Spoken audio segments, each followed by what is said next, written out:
أعوذ بالله من الشيطان الرجيم. بسم الله الرحمن الرحيم. وقالوا لن نؤمن لك حتى تفجر لنا من الأرض ينبوعا أو تكون لك جنة من نخيل وعنب فتفجر الأنهار خلالها تفجيرا أو تسقط السماء كما زعمت علينا كسفا أو تأتي بالله والملائكة قبيلا أو يكون لك بيت من زخرف أو ترقى في السماء ولن نؤمن لرقيك حتى تنزل علينا كتابا نقرأه قل سبحان ربي هل كنت إلا بشرا رسولا. قال المؤلف المفسر رحمه الله تعالى أدام النفع بعلومه وعلومكم في الدارين آمين. إلى أن قال ابن جرير حدثنا أبو كريب حدثنا يونس بن بكير حدثنا محمد بن إسحاق حدثني شيخ من أهل مصر قدم منذ 49 سنة عن إكرمة عن ابن عباس رضي الله تعالى عنه أن عتبة وشيبة ابني ربيعة وأبا سفيان بن حرب ورجلا من بني عبد الدار وأبا البختري أخا بني أسد والأسود بن المطلب بن أسد وزمعة بن الأسود والوليد بن المغيرة وأبا جهل بن هشام وعبد الله بن أمية وأمية بن خلف والعاص بن وائل وبنيها ونبيها ومنبها ابني الحجاج السہمیین. اب مفسر رحمۃ اللہ علیہ فرماتے ہیں کہ یہ سارے رؤسائے کفار قریش ایک سارے اکٹھے ہوئے. اجتمعوا او من اجتمع منهم بعد غروب الشمس عند ظهر الكعبة. یہ سارے کے سارے سورج ڈوبنے کے بعد کعبۃ اللہ کی پشت پہ جمع ہوئے. پشت کا معنی ہوتا ہے ایک طرف تو دروازہ ہے، اس کا الٹا طرف جو ہے وہ پشت ہے. وقال بعضهم لبعض ابعثوا الى محمد صلی اللہ علیہ وسلم فکلموه وخاصموه حتى تعذروا فيه. اب آپس میں مشورہ کرنے لگے کہ بھئی حضور پاک کے پاس کسی کو بھیجتے ہیں اور ایسے سوال کریں اور ایسا جھگڑا کریں کہ بالکل وہ جواب نہ دے سکیں اور ہمارا عذر بن جائے گا کہ جی ہم نے تو کہا تھا یہ بات پوری نہیں کی، ہم لہذا اس لیے اسلام نہیں لے آئے. فبعثوا إليه أن أشراف قومك قد اجتمعوا لك ليكلموك. ایک آدمی بھیجا، ان نے جا کے عرض کیا کہ حضور آپ کی قوم کے بڑے بڑے سردار آئے ہیں، وہ آپ سے بات کرنا چاہتے ہیں. فجاءهم رسول الله صلى الله عليه وسلم سريعا وهو يظن أنه قد بدا لهم في أمره بدا. اب حضور کو آپ کو جب یہ خبر ملی، حضور خود تشریف لے آئے جلدی سے، بجائے اس کے کہ وہ آئیں. حضور صلی اللہ علیہ وسلم تشریف لائے. دراصل حضور پاک کو خیال مبارک میں گزرا کہ شاید وہ لوگ مسلمان ہونا چاہتے ہیں، شاید ان کو میری بات کچھ سمجھ آ گئی ہو. وَكَانَ عَلَيْهِمْ حَرِيصًا يُحِبُّ رُشْدَهُمْ وَيَرُدُّ عَلَيْهِ عَنَتَهُمْ حَتَّى جَلَسَ إِلَيْهِمْ. حضور صلی اللہ علیہ وسلم بے حد حریص تھے اس بات پہ کہ ان لوگوں کو اللہ ہدایت نصیب کر دے، یہ جہنم سے بچ جائیں. تو اور حضور صلی اللہ علیہ وسلم کے لیے ان کا سرکشی جو ہے بہت ناگوار. فقالوا یا محمد صلی اللہ علیہ وسلم انا قد بعثنا الیک لننظر فیک. انہوں نے کہا کہ حضور ہم نے آدمی بھیجا تھا آپ کی خدمت میں کہ ہم آپ سے بات کریں. وَإِنَّا وَاللَّهِ مَا نَعْلَمُ رَجُلًا مِنَ الْعَرَبِ أَدْخَلَ عَلَىٰ قَوْمِهِ مَا أَدْخَلْتَ عَلَىٰ قَوْمِكَ. اور کہنے لگے کہ یا محمد صلی اللہ علیہ وسلم خدا کی قسم ہے کہ ہماری قوم سے قبیلے سے کوئی آدمی ایسا پیدا نہیں ہوا جس نے ایسی بات کی ہو جو آپ کر رہے ہیں. یعنی آپ ایک نئی بات لائے ہیں، دعوت توحید اور ہمارے بتوں کو برا کہنا اور ان کو الہہ باطلہ کہنا. لقد شتمت الآباء وإبت الدين وصفحت الأعلام وشتمت الآلهة وفرقت الجماعة. کہ آپ نے ہمارے آباء و اجداد کو گالیاں دی. اب آنا یہ نہیں ہوتا حضور پاک نے تو کبھی کسی دشمن کو بھی گالی نہیں دی. مانا یہ ہے کہ جب آپ کہتے ہیں کہ ہم کافر ہیں، مشرک ہیں، ہمارے باپ زیادہ گمراہ ہیں، تو یہ گالی ہوئی کہ ہمارے باپ دادے کو آپ گمراہ سمجھتے ہیں. اور اس کے بعد کہنے لگے کہ آپ نے ہمارے دین پر بھی عیب لگایا کہ ہم بالکل غلط ہیں اور گم کردہ راہ ہیں، اور بالکل جو صاحب عقل لوگ تھے اس کا بنے ان کو بھی آپ نے بیوقوف بنایا کہ ہمارے بڑے بڑے جو گزرے ہیں سب پاگل تھے. وشتمت الآلہۃ، اور آپ نے ہمارے خداؤں کو گالیاں دی ہیں. حضور نے کبھی گالی نہیں دی. مانا یہ تھا جب حضور فرماتے تھے کبھی یہ کیا ہے افرأیتم اللات والعزیٰ ومناة الثالثة الأخرى ألکم الذکر وله الأنثى، تو اس کو وہ گالی سمجھتے تھے. وفرقت الجماعۃ، اور ہم لوگ قریش جو تھے اور یہاں رہنے والے سب اکٹھے تھے، لیکن آپ نے اپنے دین کی بنیاد رکھ کے ہمارے اندر تفرقہ پیدا کر دیا ہے کہ اب ہم ٹکڑے ٹکڑے ہو رہے ہیں کہ بیٹا آپ کے ساتھ ہے باپ مخالف ہے، باپ آپ کے ساتھ ہے بیٹا مخالف ہے، خاوند آپ کے ساتھ ہے بیوی مخالف. یہ تو آپ نے جدائی ڈالی نا، آپ نے جھگڑا ڈالا، ورنہ پہلے ہم تو کٹھے تھے. فما بقي من قبیح الا وقد جئته فيما بيننا وبينك، اور نعوذ باللہ آپ نے ہر برا کام کیا ہمارے درمیان، ہمیں لڑا دیا. فإن كنت انما جئت بهذا الحديث تطلب به مالا، اور میرے محبوب اگر آپ یہ نیا دین اور نئی بات اس لیے کر رہے ہیں کہ آپ کا مقام بن جائے اور آپ کو پیسے کی ضرورت ہے، کیونکہ لوگ تحریکیں اٹھاتے ہیں نا، مشہور ہو جائیں گے، لیڈر بن جائیں گے تو مال ملے گا، تو آپ بھی اگر مال چاہتے ہیں جمعنا لك من اموالنا حتى تكون اکثرنا مالا، ہم سب مال اکٹھا کر کے آپ کی خدمت میں پیش کرتے ہیں تو آپ جو ہے مکے والوں میں سب سے بڑے امیر بن جائیں گے.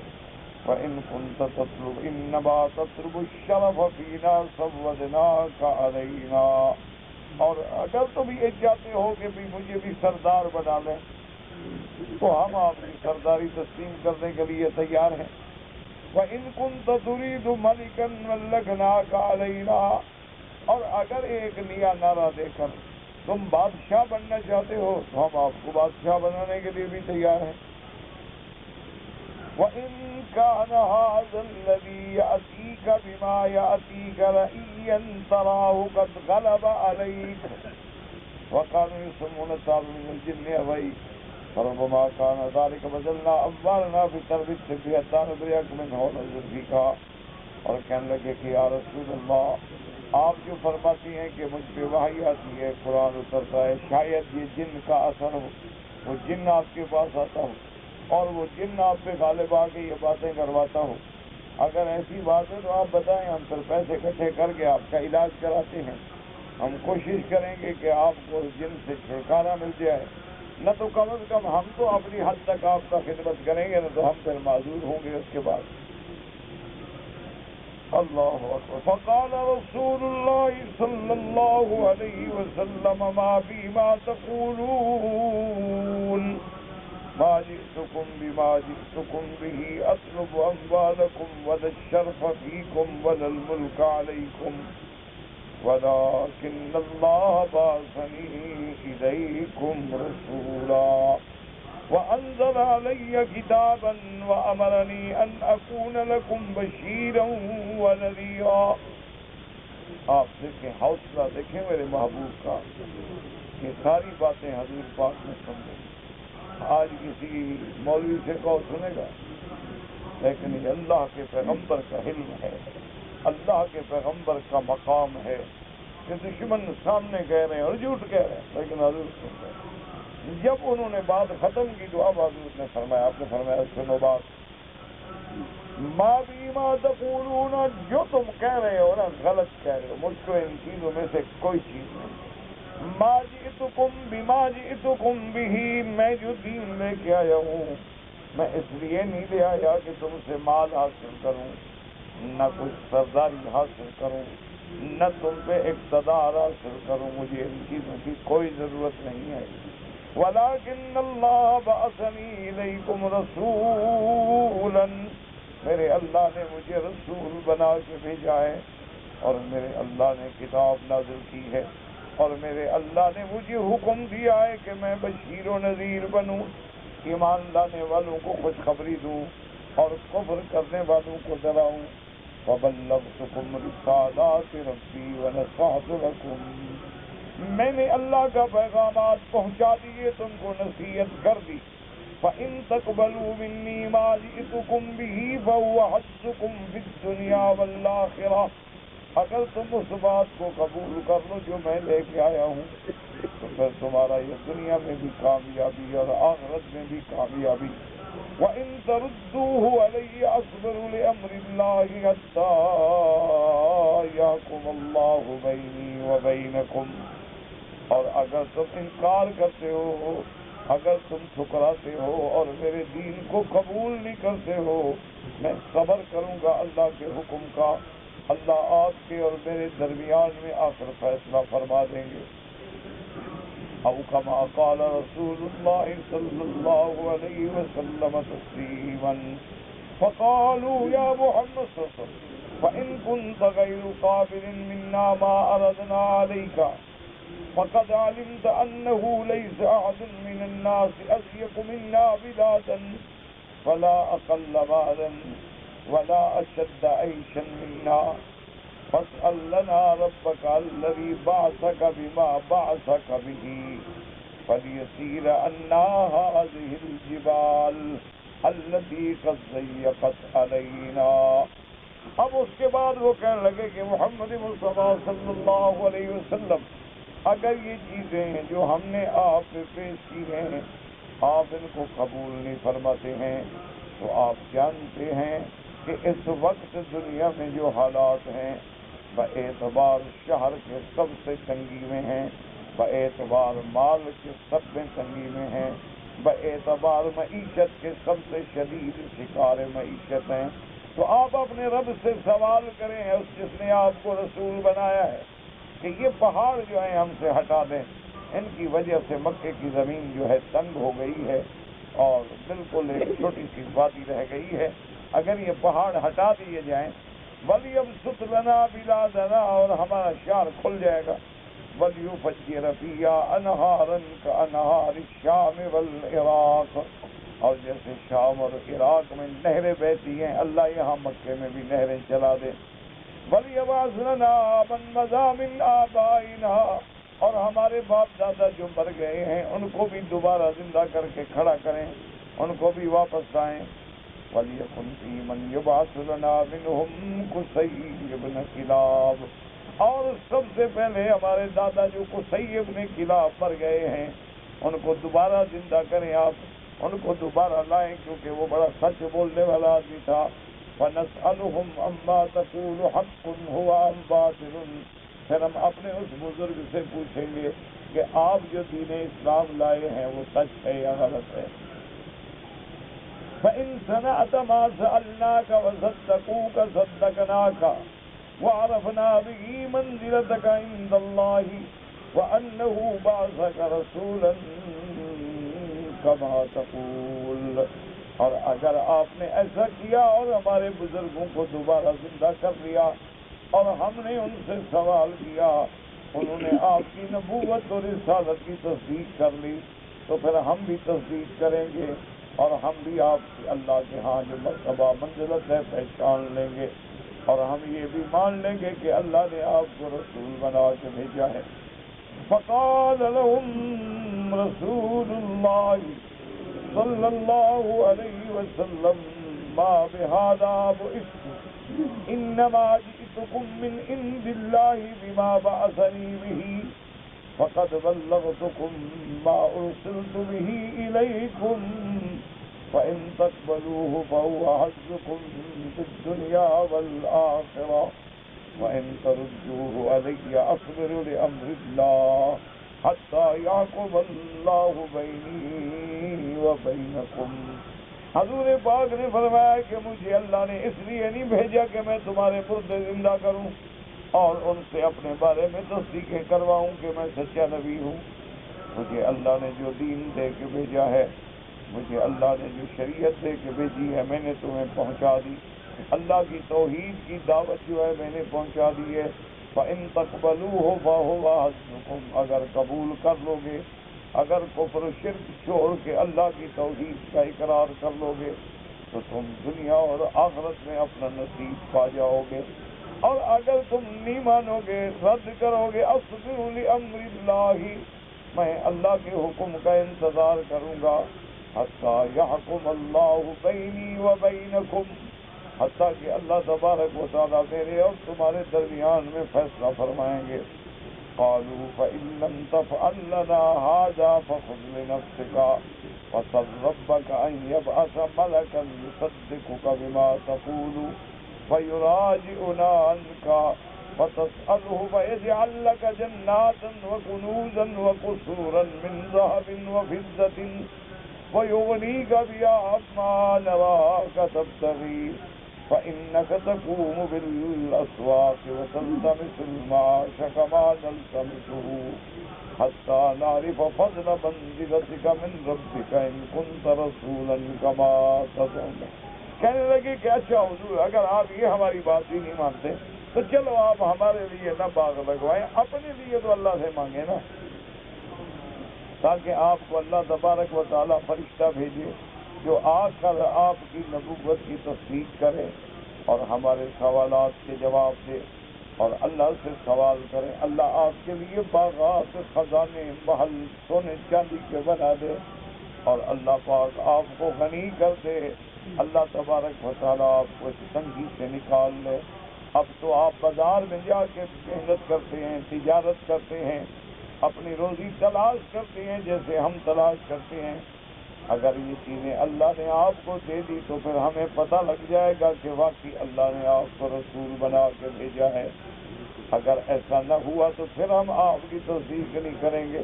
فقال لهم رسول اللہ صلی اللہ علیہ وسلم ما انا بفاعل ما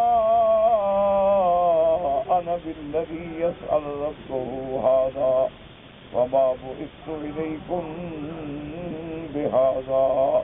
میرے آقا نے فرمایا سن لو کافرو، میں یہ کام کرنے والا نہیں، اور نہ میں اپنے اللہ سے یہ دولت دنیا خزانے مانگتا ہوں، یہ سب چیزیں فنا ہونے والی ہیں۔ یاد رکھو کہ جن کا تعلق اللہ سے بن جاتا ہے، اللہ اکبر، اسی لیے تمام دنیا کے اولیاء، تمام دنیا کے صلحاء، تمام دنیا کے صدیقین، تمام دنیا کے متقین سب یہی کہتے ہیں بھی اللہ سے لو لگا، کہ اللہ ہو کے بڑے مزے، لیکن شرط یہ ہے کہ اللہ سے سچی لو لگا۔ کیوں؟ آدمی محبت تو اس سے کرے نا جو ہر جگہ موجود ہو، جو ہمیشہ ہو۔ آپ ایک ایسی چیز سے محبت کریں دولت سے کل ختم، آپ محبت کریں جوانی سے بڑھاپا آ گیا،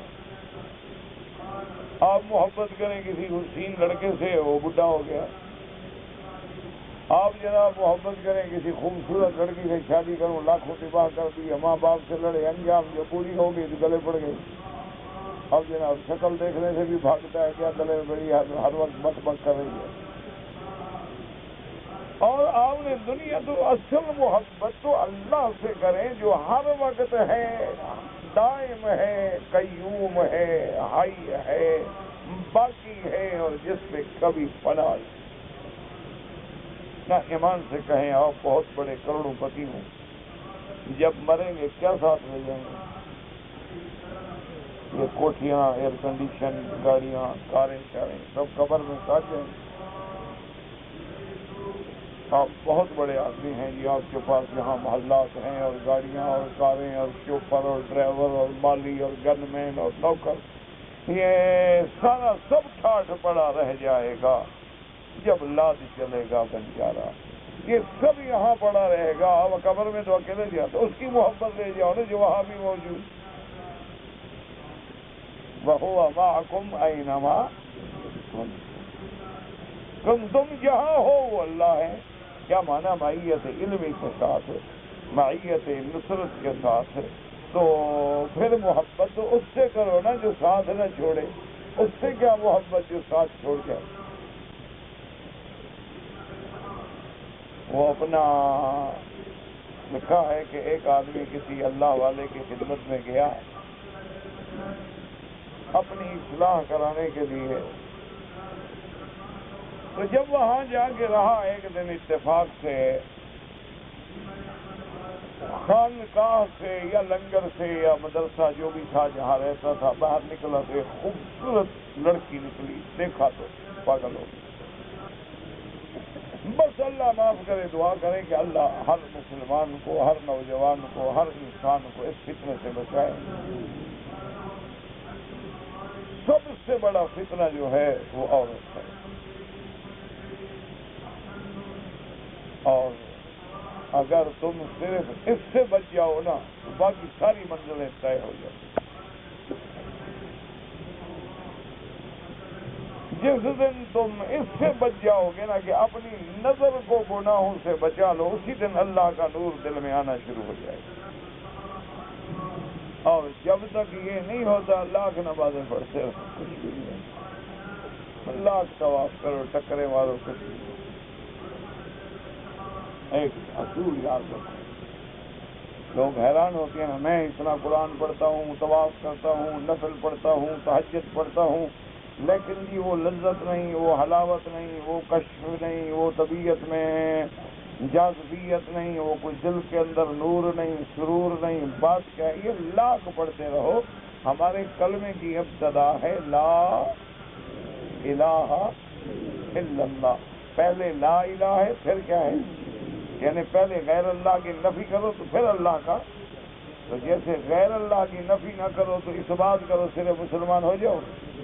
اسی طرح جب گناہوں کو نہ چھوڑو، صرف نیکی کرتے رہو، کچھ نہیں ہوتا۔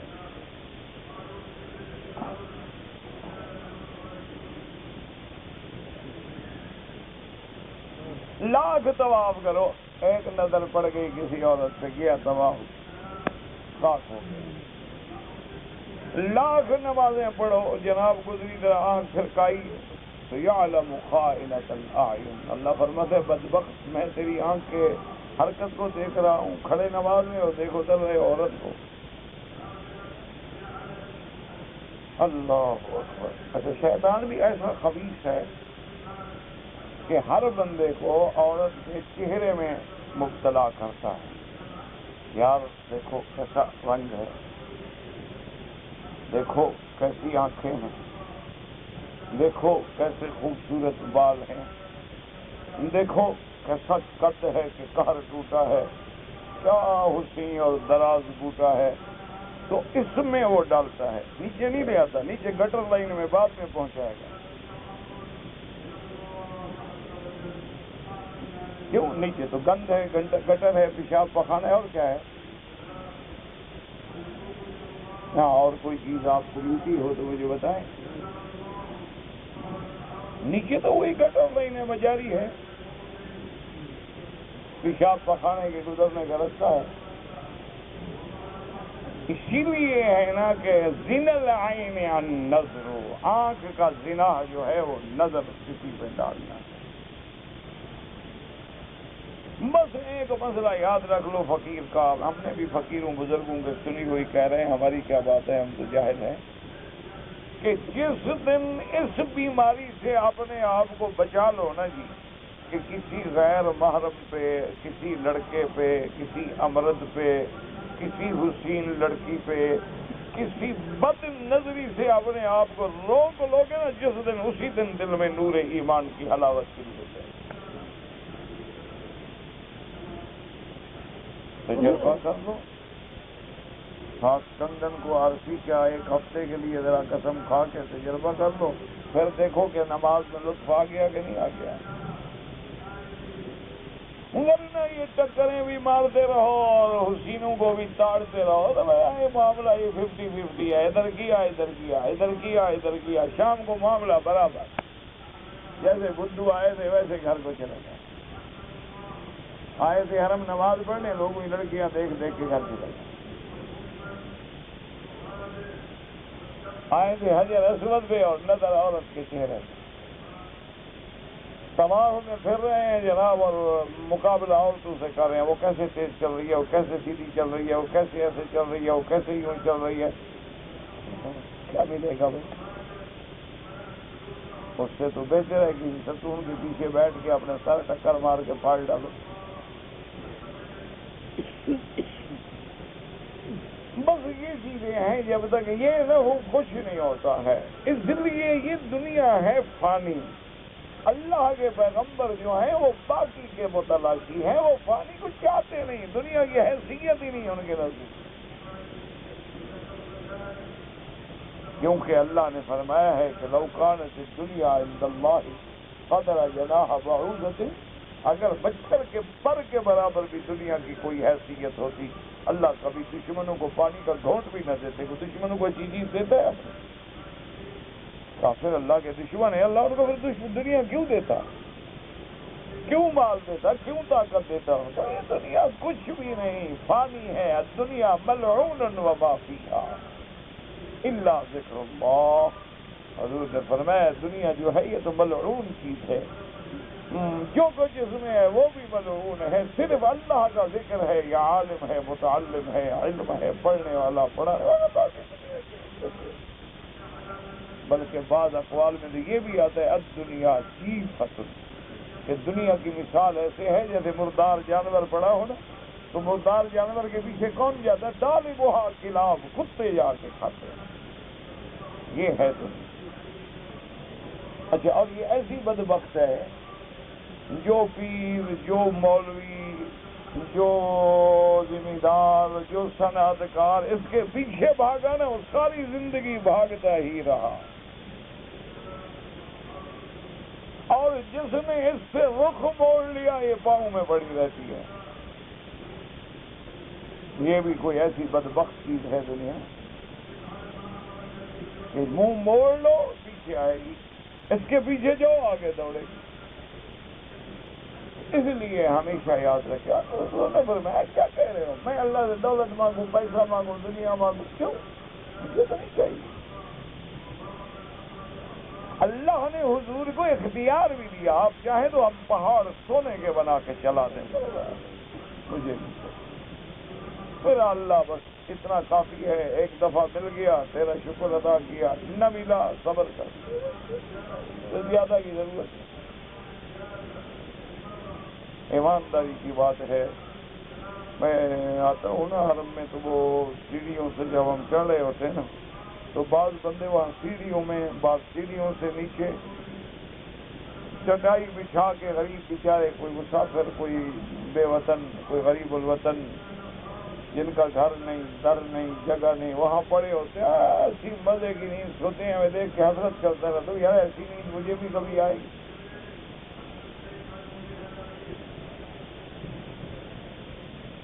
ہم لوگ کیا ہے، بستر بھی ہیں، ایئر کنڈیشن بھی ہیں، بس کروٹیں بدل رہے ہیں، کبھی اٹھ کے پھر بتی جلا لی، پھر کتاب پڑھنے بیٹھ گئے۔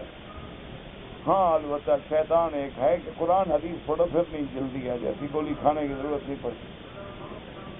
دیکھا نہیں آدھے طالب سبق میں سوتے سوتے ذکر کر رہے ہیں،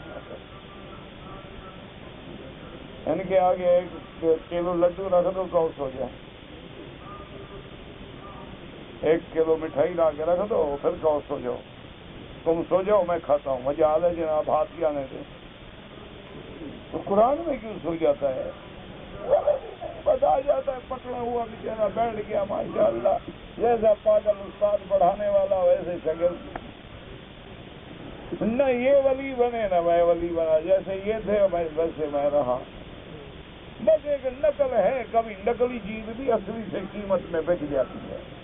دیکھو نا، اصلی خربوزہ 2 ریال کا ملے گا، نقلی پتھر کا بنا کے لے جاؤ تو 500 کا ریال کا۔ تو کبھی یہ نقل بھی شاید اللہ کے یہاں ہماری چل جائے، بس ورنہ تو حال تو فتنہ ہے۔ انا للہ و انا، جو لوگ تم قرآن و حدیث میں نماز میں سو جاتے ہو، فلم پہ ایمان سے کہو کبھی سو گئے ہو؟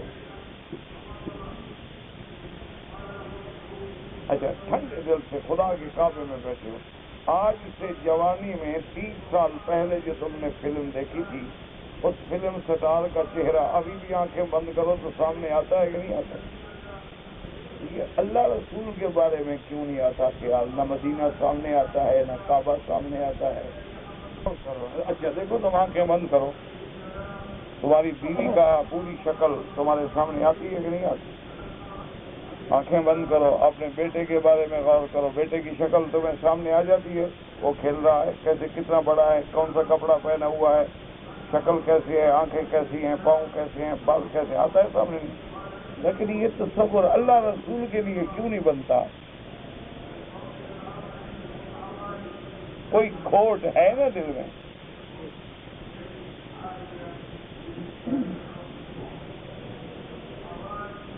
کہ نہیں ہے؟ ہاں، سچی بات کرو۔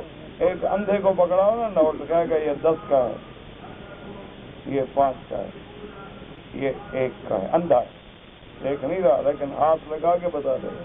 اچھا، یہ بھی بتا دیتے ہیں کبھی کبھی نقلی ہے، اندھا، یہ تو پہچان لیتا ہے۔ یہ اللہ رسول کی بات کیوں سمجھ نہیں آتی؟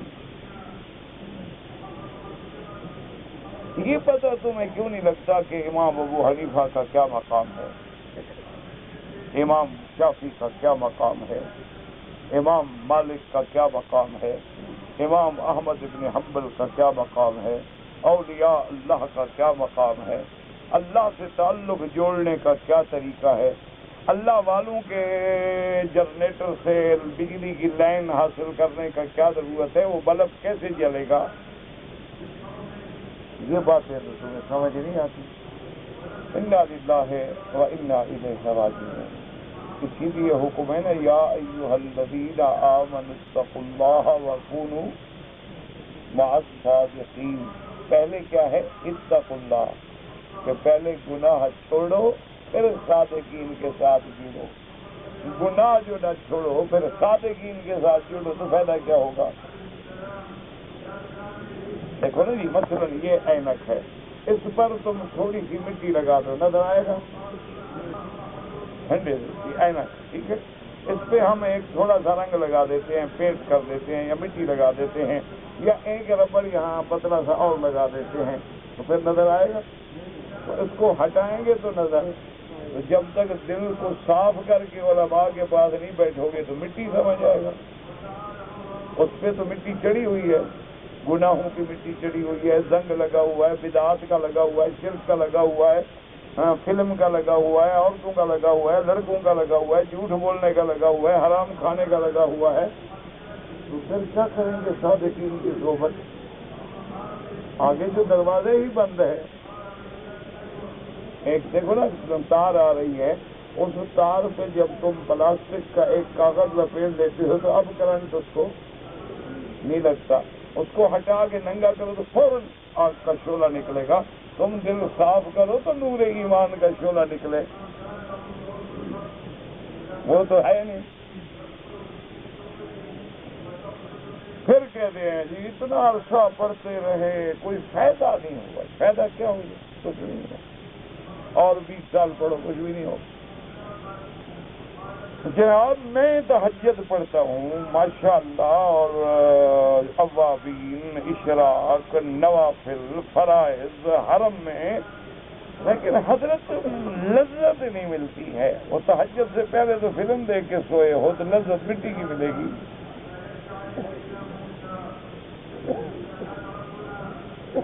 لذت کیسے ملے؟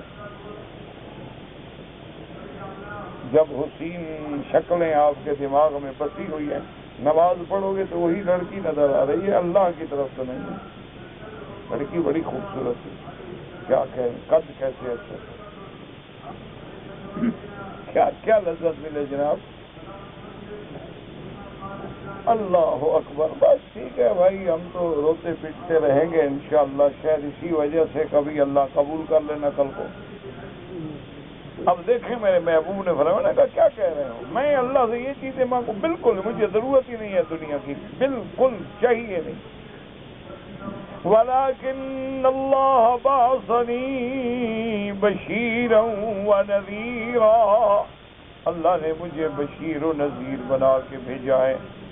فَإِن تَقْبَلُوا مَا جِئْتُكُم بِهِ فَهُوَ حَظُّكُم فِي الدُّنْيَا وَالْآخِرَةِ، اگر قبول کر لو تو دنیا آخرت کا حصہ لے جاؤ گے۔ وَإِن تَرُدُّوا وَلَن يَصْبِرُوا لِأَمْرِ اللَّهِ، اور اگر تم ٹھکرا دو، ایمان نہ لاؤ تو میں صبر کروں گا، حَتَّى يَحْكُمَ اللَّهُ بَيْنِي وَبَيْنَكُمْ۔ اب اس کے بعد کہنے لگے وہ کفار قریش، قالوا فأسقط السماء كما زعمت أن ربك إن شاء فعل ذلك فإنا لن نؤمن لك إلا أن تفعل۔ کہنے لگے محمد مصطفیٰ صلی اللہ علیہ وآلہ وسلم تسلیما، کہنے لگے آپ جو کہتے ہیں کہ خدا میرا ہر چیز پہ قادر ہے تو آسمانوں سے ٹکڑا گرا دو ہم پر، اگر یہ چیزیں تم نہیں کرو گے تو ہم ہرگز ایمان نہیں لے آئیں گے۔ فقال لهم رسول اللہ صلی اللہ علیہ وسلم ذلك الى اللہ ان شاء فعل بكم ذلك۔ اللہ تبارک و تعالیٰ کے پیغمبر نے فرمایا کہ بدبختو، جو کچھ تم کہتے ہو یہ میرے اللہ کے ہاتھ میں ہے، اگر اللہ چاہے تو وہ آسمان کا ٹکڑا بھی گرا دیں، اللہ چاہے تو تمہیں زندہ زمین میں گاڑ دیں، دفن کر دیں، لیکن میرے ہاتھ میں نہیں ہے۔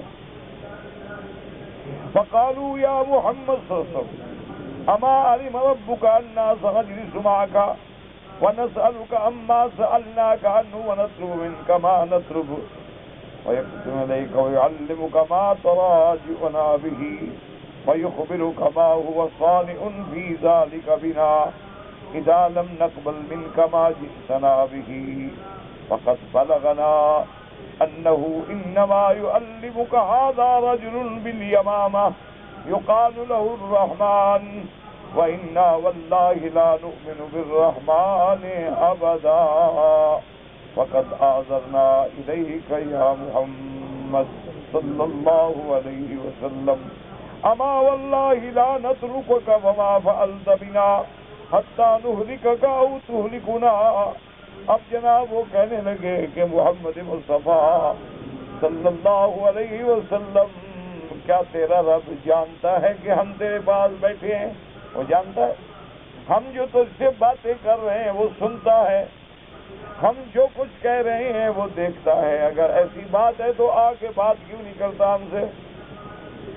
اگر آپ کی سچائی اور صداقت کے بارے میں بات کریں اور آپ کے بارے میں جو ہم پوچھ رہے ہیں وہ جواب دیں، اور پھر آپ کو یہ بتلائے کہ وہ آپ کے ساتھ کیا کریں گے اگر ہم آپ پر ایمان نہ لے آئیں۔ اور اس کے بعد وہ کافر کہنے لگے کہ ہمیں تو یہ پتہ لگا ہے کہ یمامہ کے علاقے کا ایک شخص ہے رحمان، وہ یہ باتیں آپ کو سکھاتا ہے، کوئی اللہ رحمان نہیں، نعوذ باللہ۔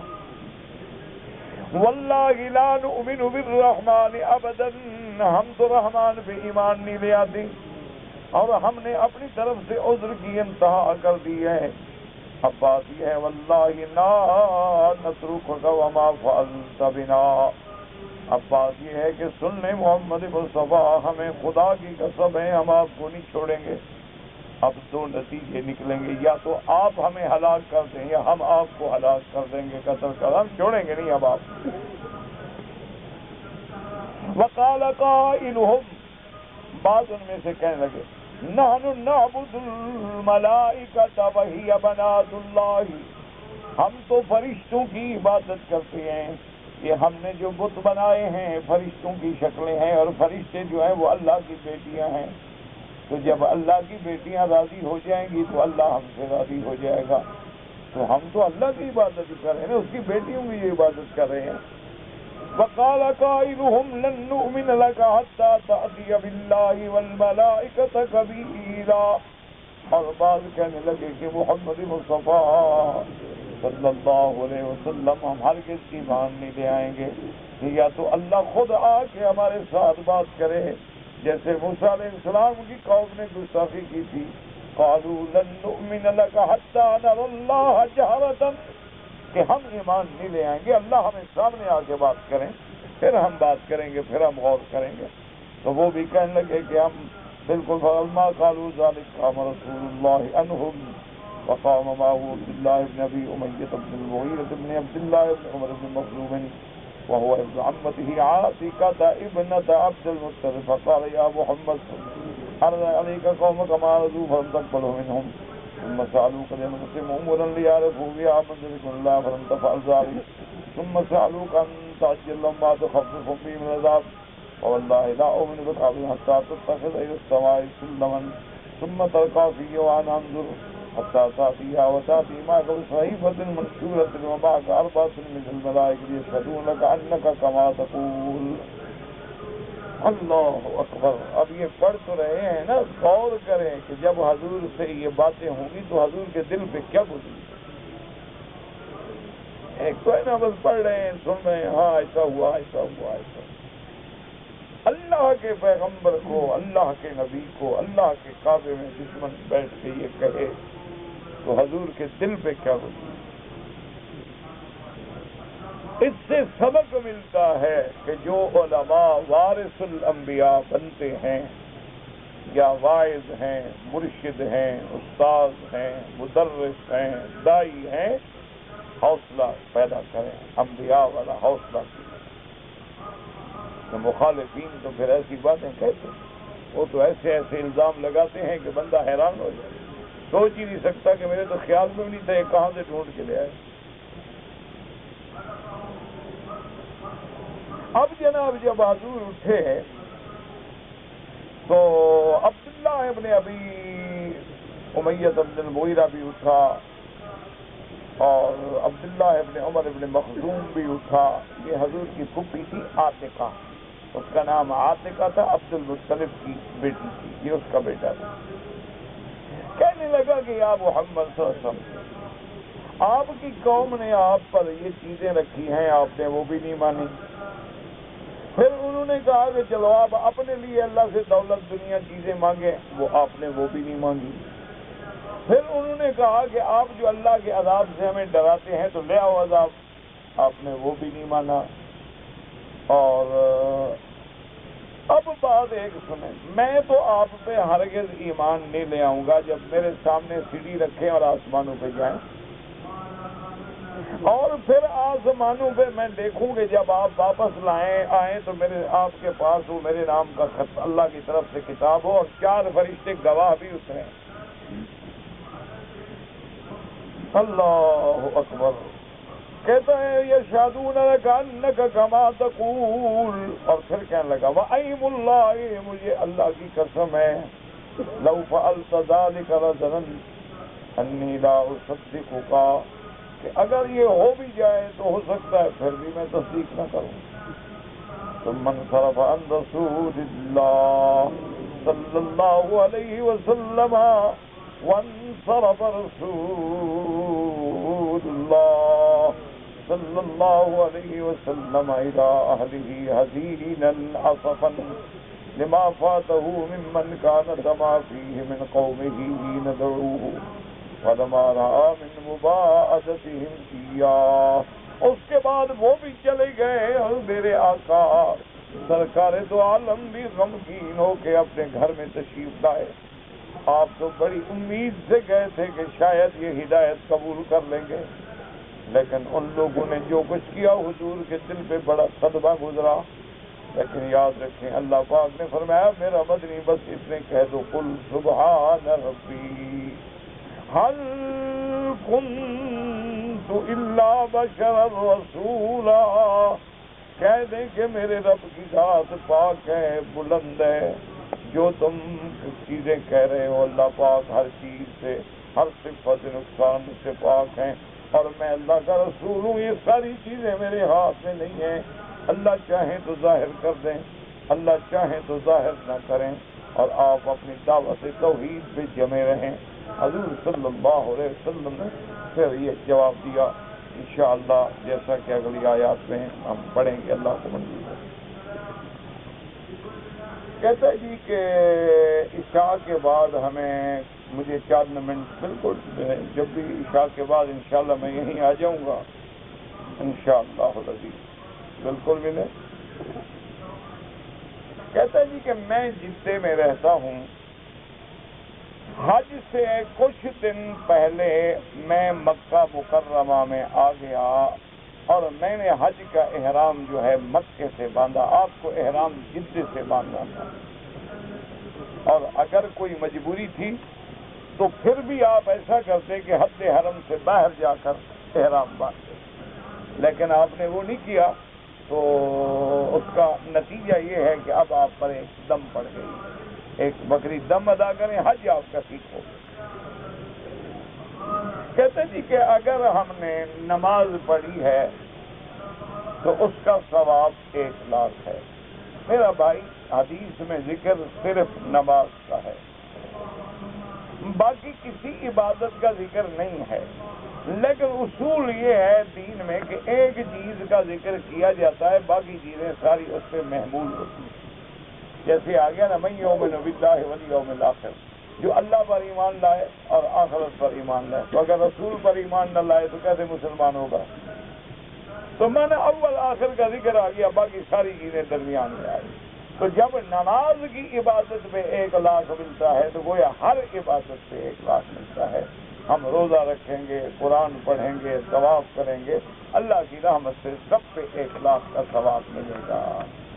باقی آپ جو لوگ فوت ہو گئے ہیں ان کے لیے آپ طواف کریں، اور طواف اپنے لیے کر کے جب فارغ ہوں تو دعا کریں کہ اللہ ان کو ثواب عطا فرمائے۔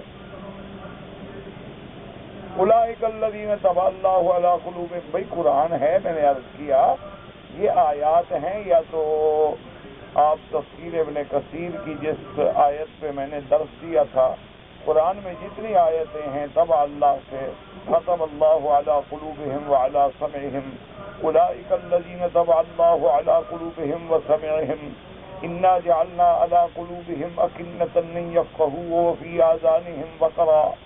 اسی طرح قرآن میں آتا ہے اور مقام وجعلنا من بین ایدیہم سدا ومن خلفہم سدا فاغشیناہم فہم لا یبصرون ولو نشاء التبسنا علی اعینہم فاستبقوا الصراط فأنی یبصرون۔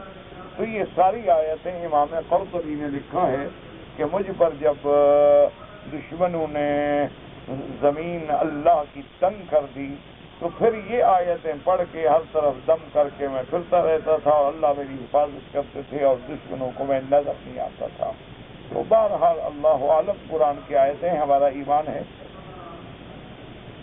امام کے آگے نماز ہو سکتی ہے؟ بالکل نہیں۔ جو لوگ امام کے آگے صف بنا لیتے ہیں ان کی نماز بالکل نہیں ہوتی، اور خاص طور پہ ہمارے حرم میں بھی جنازے میں یہ بہت زیادتی ہوتی ہے کہ امام مقام ابراہیم پہ کھڑے ہیں اور لوگ آگے سب بنا کے کھڑے ہوئے، بالکل نماز نہیں ہوتی۔ امام سے سبقت کرو، نماز نہیں ہوتی۔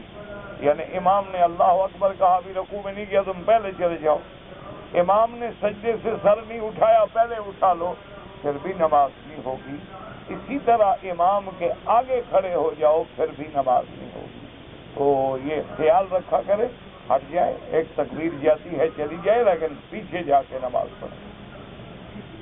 کہتے جی کہ جو میرے عزیز و اقارب گزر چکے ہیں ان کو خواب میں دیکھتا ہوں تو اچھی بات ہے، کیا ہے اس کی تعبیر کی کیا ضرورت ہے؟ بھائی جو تمہارے رشتے دار فوت ہو گئے کبھی خواب میں نظر آ گئے، تعبیر کی کیا ضرورت ہے؟ اچھی بات، ان کو اچھے حال میں دیکھو تو اللہ کا شکر کرو، اور ان کو برے حال میں دیکھو تو ان کے لیے اللہ سے معافی مانگو، صدقہ کرو، خیرات کرو۔ یعنی اپنے والدین ہیں، دادا ہے، چاچا ہے جو مر گئے، دیکھا ماشاءاللہ سفید کپڑے ہیں، اچھا لباس ہے اور بڑے شان سے بیٹھے، شکر کرو اللہ نے جنت دے دی۔ اور اگر وہ تکلیف میں ہیں، کسی بری حالت میں ہیں، تو ان کے لیے دعائیں کرو، خیرات کرو، صدقات کرو، تاکہ اللہ ان کو ان مصیبتوں سے، ان بلاؤں سے پناہ عطا فرمائے۔ کہتے جی کہ انسان کی پیدائش کے وقت یہ لکھ دیا جاتا ہے کہ جنتی ہے یا جہنمی ہے، پھر انسان کی کیا غلطی ہے؟ غلطی تو انسان کی ہے، وہ تو اللہ جانتا ہے، اس لیے لکھ دیا کہ آپ یہ غلطی کریں گے۔ یہ تھوڑا کہا ہے کہ تم کرو، یہ کس نے کہا ہے آپ کو؟ جاہل لوگ ہیں وہاں پہ ایئر کنڈیشن پہ لکھا ہے یہاں کول ہے، یہاں ہیٹ ہے، تو اب آپ گرمی میں ہیٹ پہ رکھ کے چلاتے ہیں، لکھنے والے کا قصور ہے کہ چلانے والے کا قصور ہے؟ تم جو کچھ کرو گے اپنے اختیار سے کرو گے، لیکن جو کرو گے وہ اللہ جانتے ہیں، اس لیے پہلے لکھ دیا ہے کہ کرے گا یہی۔ یہ تھوڑا ہے کہ اس نے تمہیں مجبور کیا ہے کہ کرو۔ اللہ تو عادل ہے، اللہ ظلم سے پاک ہے، وہ گناہ بھی خود کروائیں اور پکڑ کے سزا بھی خود دے، وہ عقل کی بات کرو۔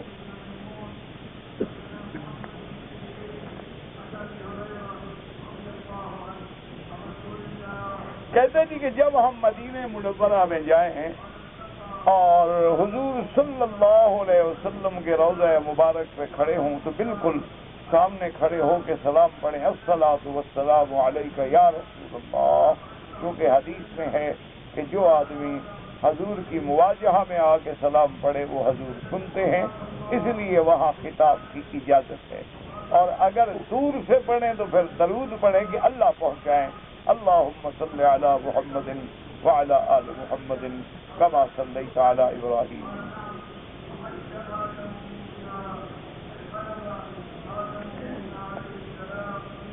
کہتے جی کہ حجر اسود جو ہے وہ کون لایا ہے؟ کہتے ہیں آدم علیہ السلام کے ساتھ اترا ہے، اللہ عالم۔ تمہیں حجر اسود کو بوسہ دینا ہے یا لانے والے کو پکڑنا ہے کہ کیوں لایا کچھ؟ اللہ کے بندے، فرشتہ لایا، آدم لایا، بس جنت کی چیز ہے، سنت پہ عمل کرو، بوسہ دو۔ حج کے معنی ہیں قصد، اور شریعت میں ہے اس اعمال کا ادا کرنا جو اللہ پاک، اللہ کے رسول نے سمجھائے ہیں۔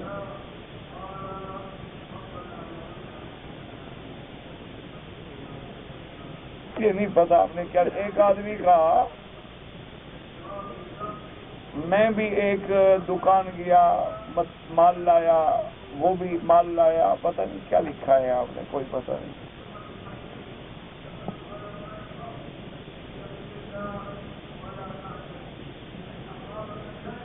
ایک آدمی غصے سے باہر سے آیا، غصے کی حالت میں اس نے بیوی کو طلاق دیا۔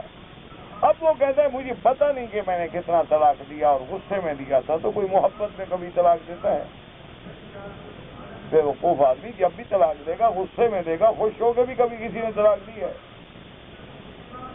نہ آپ کوئی ایسا واقعہ بتا سکتے ہیں کہ میاں بیوی بہت خوش بیٹھے ہوں، ماحول خوشگوار ہو، دونوں کا موڈ بھی بہت خوش ہو، اور وہ کہے کہ آج تو میں آپ سے اتنا راضی ہوں، اتنا خوش ہوں کہ بطور تحفہ طلاق قبول کرو؟ کبھی ایسا ہوتا ہے؟ طلاق جب دے گا غصے میں دے گا، لڑائی میں دے گا، جھگڑے میں دے گا، دیا تو کام پکا ہو گیا۔ ثلاث جدہن جد وحضرہن جد النکاح والطلاق والعتاق۔ حضور نے فرمایا تین چیزیں ہیں جن کی حقیقت بھی حقیقت ہے اور مذاق بھی حقیقت ہے، یعنی مذاق میں بھی طلاق کہہ دو ہو جاتی ہے، غصے میں بھی کہہ دو ہو جاتی ہے۔ طلاق ہے، اسی لیے تو اللہ نے سزا رکھی ہے۔ اب طلاق ہو گئی ہے، اچھا جان چھوڑے، پتہ لگے نا تمہیں غصہ کرنے کا کیا نتیجہ ہے، تو اسی لیے وہ طلاق ہو گئی۔ باقی تم جانو، تمہارا کام جانے کہ تمہیں یہ تو یاد ہے کہ میں نے طلاق دیا، یہ تمہیں یاد نہیں کہ کتنے دفعہ یہ ہو سکتا ہے؟ یہ طلاق والا لفظ کیسے یاد ہے تمہیں؟ تم تو غصے میں پاگل ہو گئے تھے۔ اس کا مطلب ہے تمہیں اچھی طرح پتا تھا کہ طلاق دے رہا ہوں۔ کہتا جی کہ اگر سجدہ کرے پیشانی تو رکھے لیکن ناک زمین پہ نہ رکھے، کیا کرے گا؟ یعنی الٹا لٹکے گا؟ سجدہ نہیں ہوگا. ناک رکھے پیشانی نہ رکھے تب بھی سجدہ نہیں ہوگا. سجدہ نہیں ہوگا نماز میں. ایک موٹی سی بات میں نے ہم کو کہا ہے نا، بیچارے بیٹھے ہوتے ہیں فارغ، بھی کوئی سوال تو پوچھے نا. ورنہ جس نے نماز پڑھنی ہے اللہ کے بندے، وہ پیشانی رکھے گا تو ناک بھی رکھے گا، ناک رکھے گا تو پیشانی بھی رکھے گا. اگر پہلی اذان جو ہے جمعہ کی 12:30 بجے ہو، اس کے بعد کاروبار بند، بالکل بند. اذا نودی للصلاة من یوم الجمعة فاسعوا الى ذکر اللہ.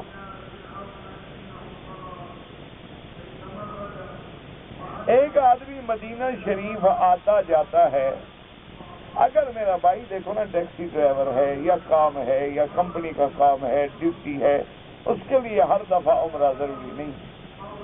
لیکن جو لوگ کبھی کبھار مہینے میں، 2 مہینے میں، 4 مہینے میں زیارت کے لیے جاتے ہیں تو واپسی پہ احرام باندھ کے آنا ضروری ہے. کہتے جی کہ میں نے نماز جنازہ کا پہلی 2 تکبیر جو ہے وہ مجھے نہیں ملا، یعنی صرف 2 تکبیریں ملا. تو جب امام سلام پھیر لے تو جلدی سے 2 تکبیریں کہہ دو، اللہ اکبر، اللہ اکبر، السلام علیکم ورحمۃ اللہ. بس اتنا کافی ہے اور آپ کا جنازہ پورا ہو جائے گا. کچھ پڑھنے کی ضرورت نہیں، صرف تکبیریں کہہ دو. حرم کے باہر جو کبوتر ہیں وہ میں ذبح کر سکتا نہیں، جناب ذبح نہیں کر سکتا. تم کیوں آخر حرم کے کبوتروں کے پیچھے پڑے ہوئے؟ بلی بھی نہیں کھاتی، تم اس سے بھی برے ہو. ان کو تو بلیاں کھاتی نہ تو کوئی بچتا، تو بلی بھی خیال کرتی ہوگی کہ حد حرم ہے، لیکن یہ بلا خیال نہیں کر رہا. اللہ ہدایت دے. کہتے جی کہ جو آدمی مدینہ مکہ میں رہتے ہیں لیکن داڑھی نہیں رکھتے، ان کے لیے دعا کرو اللہ حیا دے. ان کے لیے دعا کرو کہ اللہ ان کو عورتوں کے صف سے نکال کے مردوں میں شامل کرے. اللہ ان کو غیروں کی شکل سے بچا کے محمد مدنی کی شکل بنانے کی توفیق دے، اتباع سنت رسول اللہ کی توفیق دے، اور ان کے چہرے پر بھی نور آئے سنت رسول اللہ کا. دعا مانگا کرو اس کے لیے ہدایت کی، اور کوشش بھی کرو. یہ بڑی بد نصیبی ہے کہ اگر ہم اللہ کے گھر میں آ کر بھی ہدایت نہ پا سکیں، اگر ہم روشنی میں آ کر بھی نور سے فائدہ نہ اٹھا سکیں، اگر ہم مرکز ہدایت ہدی للعالمین کعبۃ اللہ جو ہے وہاں آ کر بھی سنت پہ عمل نہ کر سکیں، مدینے جا کر رحمت للعالمین جس کی شفاعت کی دعائیں کرتے ہو اس کی شکل نہ بنا سکو، تو اس سے بڑی بدقسمتی کیا ہوگی. بہرحال دعا ہے کہ اللہ سب کو ہدایت عطا فرمائے. کہتے جی کہ ایک آدمی نے اتفاق کیا کہ 230 ریال فی بکرے پر 400 بکرے کا اتفاق کیا. یہ حاجیوں کے جو بکرے ذبح کرتے ہیں نا، دعا کرو اللہ اس فتنے سے بھی محفوظ رکھے، اللہ معاف کرے، اللہ معاف. اچھا، اتفاق کی بات یہ ہے کہ ایک دن میں گاڑی میں بیٹھا تھا تو گاڑی سائڈ پہ کھڑی تھی، 2 آدمی بات کر رہے تھے. ایک کہہ رہا تھا یار مکی صاحب جو ہے نا اس دفعہ انہوں نے بہت قربانیاں کروائی. دوسرا کہہ رہا تھا کہ نہیں یار وہ مولوی مکی صاحب نہیں ہوگا، کوئی اور مکی ہوگا. تو میں سن رہا تھا چپ کر، اللہ کے بندے میں تو اپنی بکری جو ہے وہ بھی کسی سے ذبح کراتا ہوں، تو میں لوگوں کی بکریاں کیا ذبح کروں گا. اللہ نے مجھے الحمدللہ اس عذاب سے محفوظ رکھا ہے، ابھی تک تو محفوظ رکھا ہے، آئندہ بھی محفوظ رکھا ہے. یہ بہت بڑا عذاب ہے کہ حاجیوں سے پیسہ لے لو اور پھر وقت پہ قربانی نہ کرو. اچھا، پھر جو کرتے ہیں نا جی پتہ نہیں کتنے بڑے بہادر ہیں. 400 500 بکری بک ہے، ٹھیک ہے. اچھا، جو کرتے ہیں، جو نہیں کرتے بے ایمان ان کو تو چھوڑو نا. جو کرتے ہیں وہ بھی بسم اللہ بھائی کس کی کر رہے ہو؟ تو ایک بکری بھی نہیں ہوتی. شریعت کا حکم یہ ہے کہ آپ باقاعدہ اس کو وکیل بنائیں کہ تم شرعاً میرے وکیل ہو، اور نیابتاً انی میرے نائب کی حیثیت میں تمہیں اجازت ہے کہ جا کے میری طرف سے بکرا خرید کے ذبح کرو۔ اب وہ اسی نیت سے خریدے اور خریدتے وقت اسی کی نیت کر کے ذبح کرے۔ یہ تھوڑا ہے کہ 400 جو کرنا شروع ہو جائے، 1 2 3 4 500 400 سلام علیکم، کسی کا بھی نہ ہوا، ایک آدمی کی بکری بھی نہیں ہوگی۔ اسی لیے آپ دیکھیں ماشاءاللہ یعنی حکومت کا انتظام ہے، وہاں اگر آپ جائیں گے پرچی لے کے اس کے گلے میں ڈال دیں کہ یہ جانور فلاں کا ہے۔ جب یہ تعین نہیں ہوگی تو کیسے ہوگی؟ اب کہتا ہے جناب وہ پیسے لے کے بھاگ گیا، تم جانا وہ ہو جانے، پکڑو تو شروع کرو، میں جاؤں گا اس کو پکڑنے کے لیے۔ ایسے تو ہوگا کہ 300 کے بجائے جب تمہیں 230 میں دے گا تو چوری کا مال اور ڈانگوں کے گھر سے جو مال پھر اتنا سستا دے گا، سمجھ لو کہ نہیں کرے گا ذبح۔